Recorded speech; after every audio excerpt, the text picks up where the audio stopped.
बस माँ यहाँ पहुँच जाए तो फिर अपने हाथों के बने लड्डू खिलाऊंगा मैं।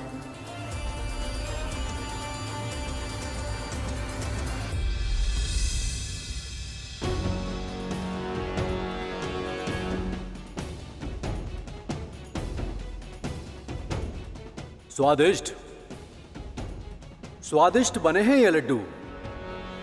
अरे वाह, स्वादिष्ट लड्डू।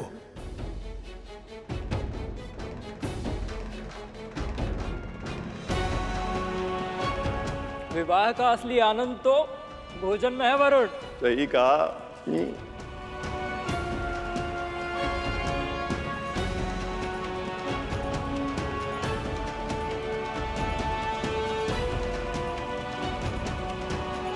गरुड़, थोड़े और बना दो ना।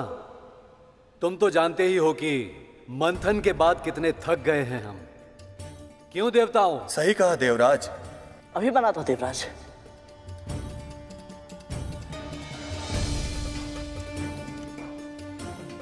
चल गरुड़, शीघ्र हाथ चला। देवता आ गए हैं तो पीछे पीछे असुर भी पहुंचते ही होंगे, और एक बार असुर यहाँ आ गए तो माँ के पास जाने के लिए समय निकालना और अधिक कठिन हो जाएगा। पर उन्हें लेने तो मुझे जाना ही होगा।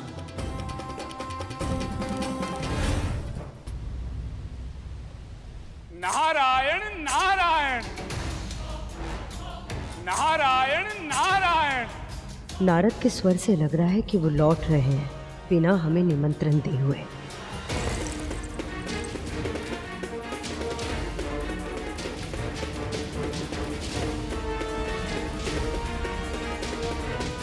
नारायण नारायण नारायण नारायण। इतने निकट आकर बिना निमंत्रण दिए लौट गए नारद। वैसे भी हमें कौन सा जाना था मां? उससे कोई अंतर नहीं पड़ता।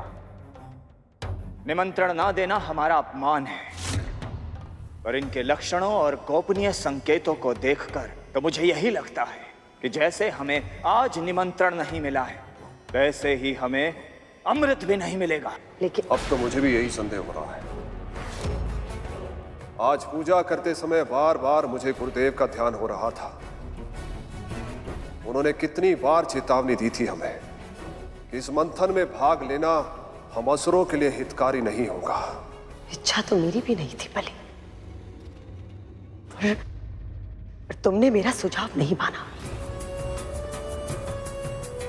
गुरुदेव की इच्छा के विरुद्ध उनकी आज्ञा के बिना यह निर्णय लिया, इसीलिए ये शंका हो रही है। मैं उनसे भेंट करने जाऊंगा और मैं विवाह में सम्मिलित होने जाऊंगी।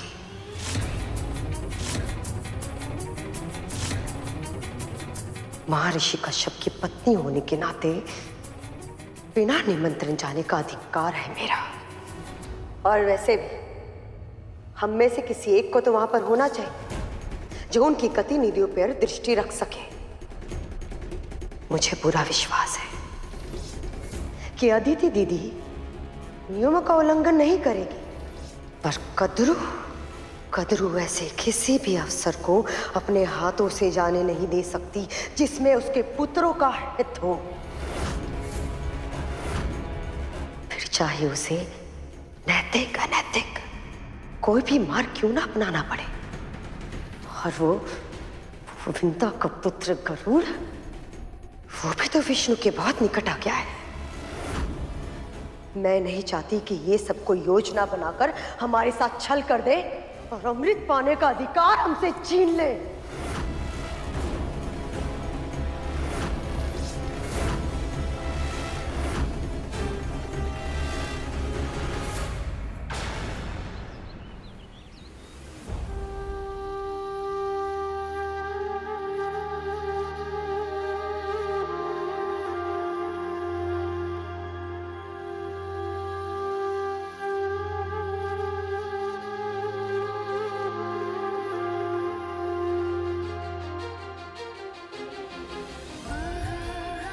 अरुण,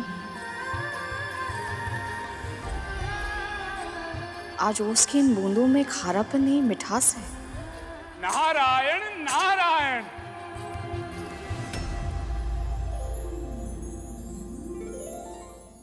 नारद मुनि इतनी प्रातःकाल यहाँ क्यों आए हैं? मुनिवर, आप? पुत्र इतने समय बाद अपनी माँ को सुखी देखता है तो उसकी आंखों में आंसू तो आते हैं, पर प्रसन्नता के।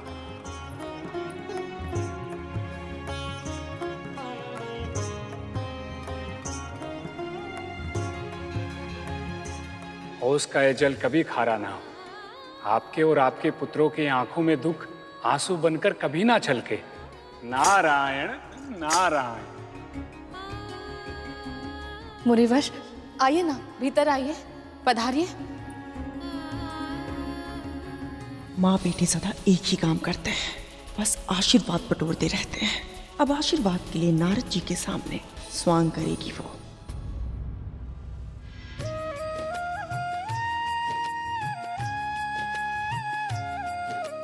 मुझे शीघ्रतापूर्वक तैयार होकर मामा श्री विष्णु के विवाह के लिए निकलना है। अंग वस्त्र हो गया, सर्वश्रेष्ठ वस्त्र पहनूंगा मैं मामा जी के विवाह में। प्रभु तो तैयार भी हो गए, पर मैं क्या करूं? इन्हें ले जाने के लिए मैं कैसे तैयार हूं? प्रभु, आमंत्रण तो सपरिवार आने के लिए था ना? आप अकेले जाएंगे तो अच्छा नहीं लगेगा। आपको कार्तिकेय भैया के साथ जाना चाहिए ना? बात तो सही कह रहे हैं आप, और मयूर जी पर पहुंचूंगा भी शीघ्र।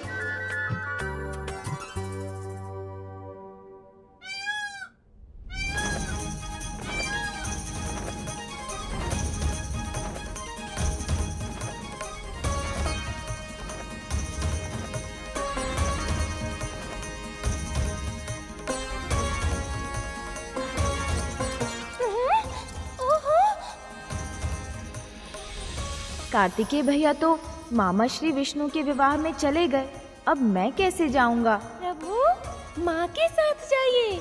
आप साथ रहेंगे तो उनकी सुविधा का ध्यान रख पाएंगे। सुझाव तो ये भी अच्छा है। माँ, माँ। ओहो, माँ तो पहले ही चली गई मामा श्री विष्णु के विवाह में। स्त्रियों के बिना किसी भी उत्सव की शोभा ही नहीं होती प्रभु। इसीलिए तो विवाह जैसे उत्सवों में स्त्रियां सबसे पहले जाती हैं। प्रभु, बहुत ही उत्तम विचार आया है मस्तिष्क में। आप महादेव के साथ चले जाइए, नंदी भैया ले जा रहे होंगे उन्हें। पिताश्री से पूछने का साहस नहीं है मुझ में, आप पूछिए। आपका उनके साथ न जाना मेरे लिए समस्या बन जाएगा, इसलिए ये आवश्यक है कि उनके जाने से पहले मैं उनके पास जाऊं।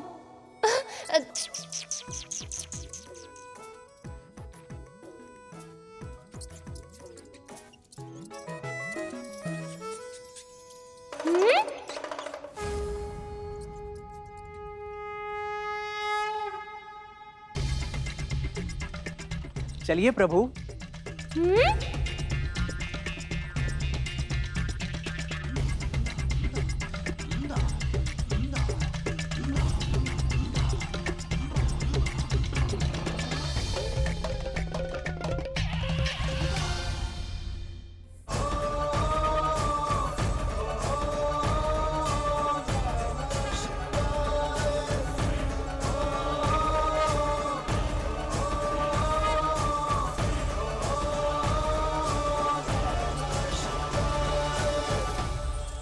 महादेव तो जा रहे हैं, इन्हें यदि मैंने रोका तो कदाचित मुझ पर ही क्रोधित न हो जाए प्रभु। प्रभु, क्या हुआ मूषक जी? पूछा पिताश्री से? नहीं प्रभु, साहस ही नहीं हुआ। सब जा चुके हैं मामा श्री विष्णु के विवाह के लिए, अब हमें भी चलना चाहिए मूषक जी। प्रभु, अब मुझे ही आपको मामा श्री विष्णु के विवाह में ले जाना पड़ेगा। आप गरुड़ के बारे में जानने के लिए व्याकुल है ना?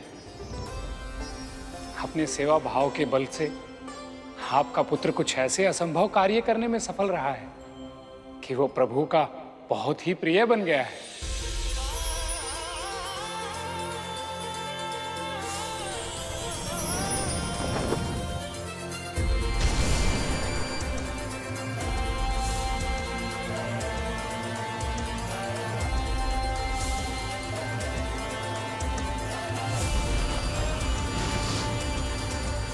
बस मुनिवर, और मत सुनाइए मुझे। पर अपने पुत्र की सफलता की कथाएं सुनने का एक माँ का परम ध्येय होता है। फिर आप क्यों? क्योंकि भय लगता है मुझे, इतनी प्रशंसा सुनकर कहीं मेरी दृष्टि ना लग जाए मेरे पुत्र को।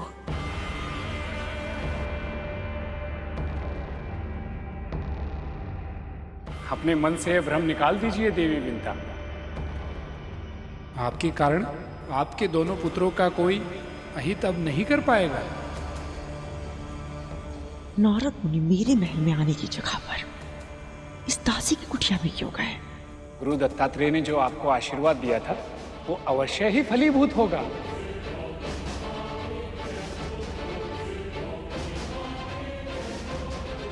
समय आ गया है और मुझे पूरा विश्वास है आप शीघ्र ही अपनी दास्ता से मुक्त होंगी।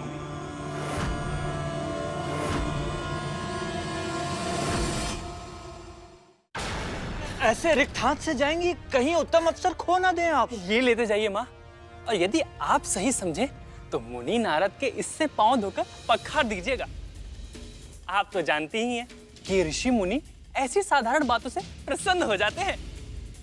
अब सोचने में समय व्यर्थ मत कीजिए, या तो ये कार्य विंता माता करती हैं, नहीं तो गरुड़। पर हमारा मानना है माँ कि इस बार ये कार्य आप पहले करके मुनि नारद का आशीर्वाद प्राप्त कर ही लीजिए।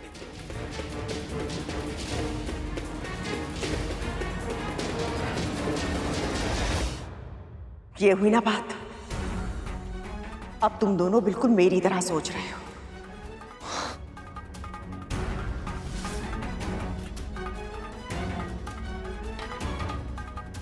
हमें तो बस अब एक ही आशीर्वाद चाहिए माँ, कि अब हमारी सोच आपके समान कभी ना हो। मुझे भगवान दत्तात्रेय के दर्शन मिल गए, मेरे लिए तो बस यही पर्याप्त है मुनिवर। नारायण नारायण।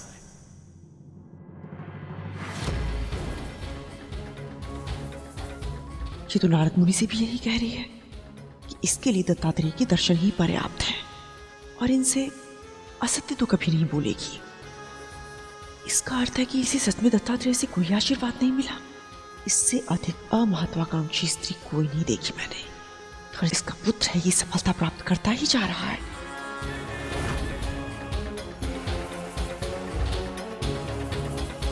प्रणाम मुनिवर।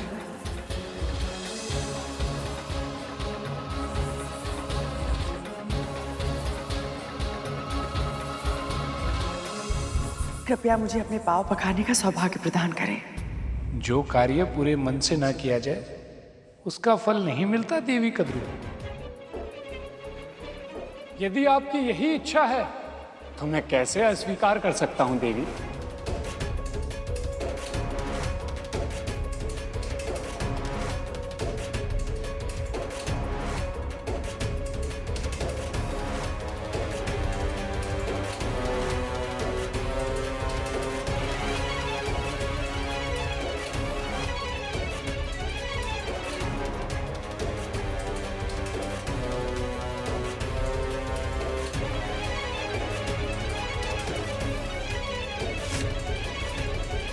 ये आपके मुख पर धब्बा कैसा है देवी?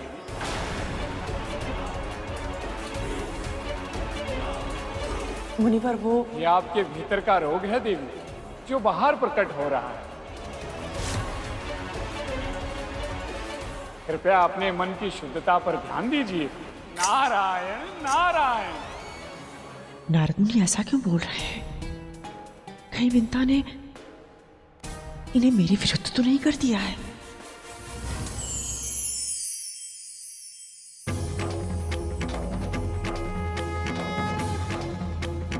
भगवान महादेव और उनके परिवार का विवाह घर में स्वागत है।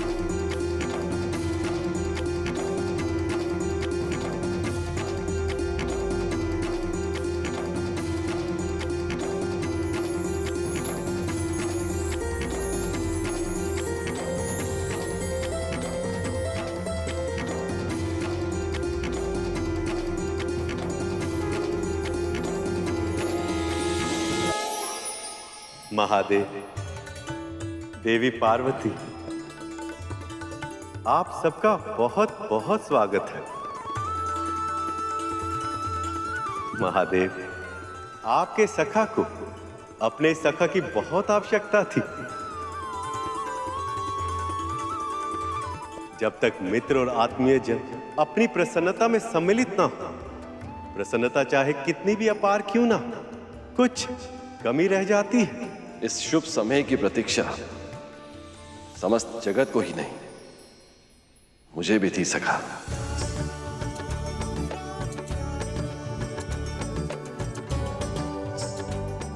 आपकी विवाह की सूचना प्राप्त होते ही मुझसे एक क्षण भी रुका नहीं गया। प्रणाम मामा जी, विवाह की बहुत बहुत बधाई आपको। कार्तिकेय, तुम्हारा स्वागत है पुत्र। अब तुम आ गए हो तो वैकुंठ में भी उल्लास का रंग चढ़ जाएगा।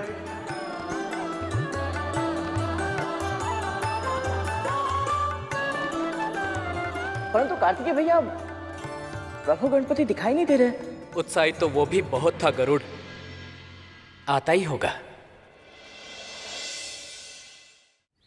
परम प्रभु और प्रभु प्रिया के गठबंधन की बेला आई। पाणी ग्रहण है हरि लक्ष्मी का, सबको बहुत बहुत बधाई। हर विष्णु भक्त का स्वागत होगा। आप विशेषकर आमंत्रित हैं, सम्मिलित अवश्य हो, प्रसन्नता बांटे, बस यही अपेक्षित है। नारायण नारायण।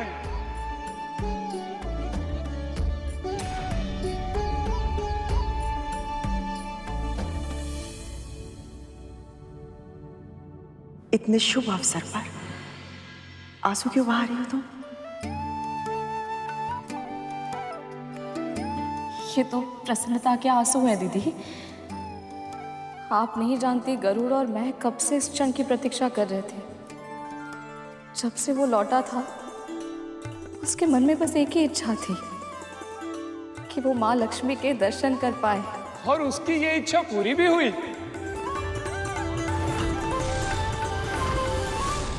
अपितु सत्य तो ये है कि प्रभु और मां को मिलाने में गरुड़ ने महत्वपूर्ण भूमिका निभाई है।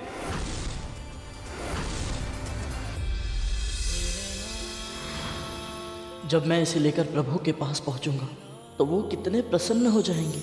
निर्जीव होते हुए भी पायल उनके अधरों पर आशा का, आंखों में भविष्य की झांकी का और हृदय में संकल्प का संचार कर देगी। उनका मन विश्वास से भर उठेगा और उनका आत्मबल और भी प्रखर हो जाएगा। गरुड़ के कारण ही तो आज पूरा संसार प्रभु विष्णु और माँ लक्ष्मी के विवाह का साक्षी हो पाएगा। नारायण नारायण। मैं कृतार्थ हो गई मुनिवर। मेरे पुत्र ने जो किया है उससे अधिक गर्व की बात एक माँ के लिए और क्या हो सकती है।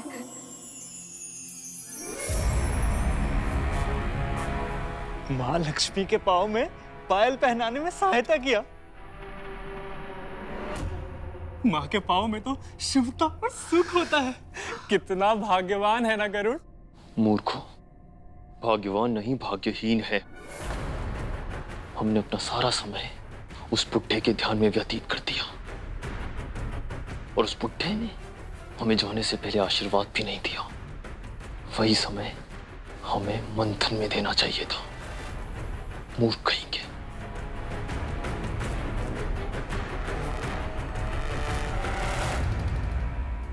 अब आप सब विवाह में जाने की तैयारी कीजिए, और वो भी सपरिवार। मैं चलता हूं। नारायण नारायण। गरुड़ के कारण मुझे परम पिता, परम प्रभु नारायण और माँ लक्ष्मी के दर्शन होंगे और मैं अपने पुत्र अरुण से भी मिल पाऊंगी। भूल मत, ये तू एक दासी है विंता, और दासी अपनी स्वामिनी की आज्ञा के बिना कहीं नहीं जा सकती है। ठीक है, मैं भी देखती हूं तू कैसे विवाह में जाएगी।